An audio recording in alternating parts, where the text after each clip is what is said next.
தருமபுரி மாவட்டம் பெண்ணாகரம் அருகே பிரசித்தி பெற்ற முனியப்பன் கோவில் பூசாரி மற்றும் செயல் அலுவலர் முறைகேட்டில் ஈடுபடுவதாக கூறி கிராம மக்கள் போராட்டத்தில் ஈடுபட்டனர். உண்டியல் காணிக்கையை அபகரித்து நேர்ந்துவிடும் ஆடு கோழிகளை கள்ளசந்தையில் விற்பது என்று பூசாரி மீது பொதுமக்கள் வைத்துள்ள அடுக்கடுக்கான குற்றச்சாட்டின் பகீர் பின்னணி என்ன?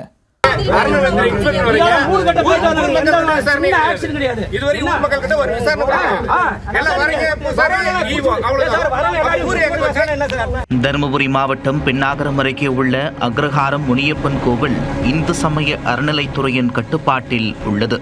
இந்த கோவிலில் பணிபுரியும் செயல் அலுவலர் மற்றும் பூசாரி முழுக்க ஊழல் செய்யும் நோக்குடன் செயல்படுவதாக ஊர் மக்கள் குற்றம் சாட்டியுள்ளனர்.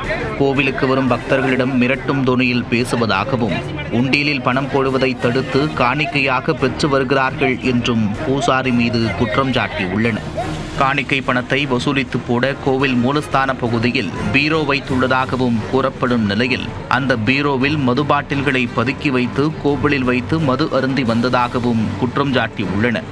உண்டியல் பணத்தை எண்ணும் போது வழக்கமான நடைமுறைகளை கடைபிடிக்காமல் முறையாக கணக்கு காட்டுவதில்லை என்று கூறும் பக்தர்கள், ஆடு கோழி உள்ளிட்டவற்றை நன்கொடையாக வழங்கும் பக்தர்களுக்கு எந்தவித ரசீதும் வழங்காமல் வெளியே கைமாற்றி கல்லா கட்டுவதாக பூசாரி மீது குற்றம் சாட்டியுள்ளனர்.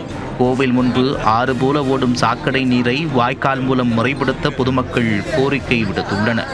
அதனால் ஊராட்சி நிர்வாகம் சாக்கடை கால்வாயை அமைக்கும் பணி தொடங்கியுள்ளது. ஆனால் அதனை கோவில் செயல் அலுவலர் தடுத்து நிறுத்தியுள்ளார். மேலும் உண்டியல் பணத்தை முறையான நிர்வாகிகள் முன்பு காட்டாமல் திருட்டுத்தனமாக பணத்தை திறந்து எடுத்துச் செல்வதாகவும் குற்றம் சாட்டுகின்றனர்.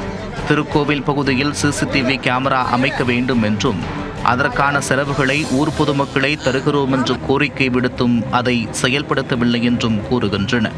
பூசாரி அவர்கள் பக்தர் ஆடு கோழி விட்டுட்டு போகிறாங்க. அதுக்கான ஆதாரமும் வீடியோ ஆதாரமும் எங்கிட்ட இருக்குது. அதுக்கான பொறுப்பு இருக்குது, எங்ககிட்ட வீடியோ ஆதாரம் இருக்குது. அதுக்கான முறையாக எந்த ஒரு ரசீதும் கொடுக்காமல் அவங்களே அது முறையாக பறிமுதல் செய்கிறாங்க. அவங்களே அதுக்கான ரசீதும் பொதுமக்களுக்கு பக்தர்களுக்கு கொடுக்கறதும் இல்லை.